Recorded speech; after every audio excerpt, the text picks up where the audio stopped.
What is vitamin C, and what does vitamin C do?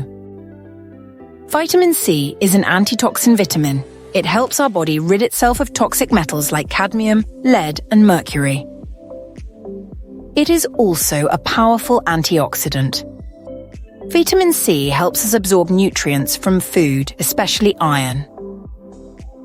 It assists in forming and maintaining the health of our bones and teeth. It helps our immune system kill infections and eliminate toxic metals and poisons. It protects cells from oxygen damage. It assists in forming body and blood cells. It helps heal broken bones, bruises, and wounds. It helps regulate our cholesterol levels. What can happen if we have too little vitamin C?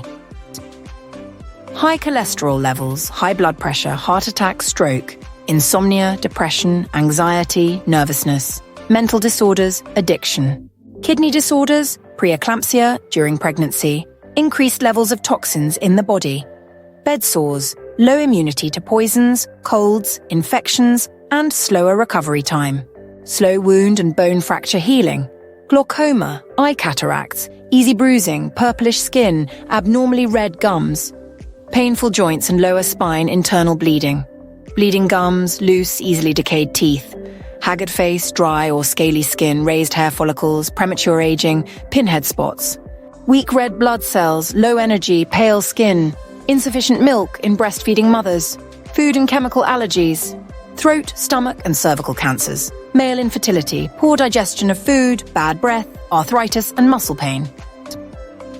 What can happen if we have too much vitamin C? Over 2,000 milligrams daily can cause wind, diarrhea, skin rashes, or irritation in the urinary passage.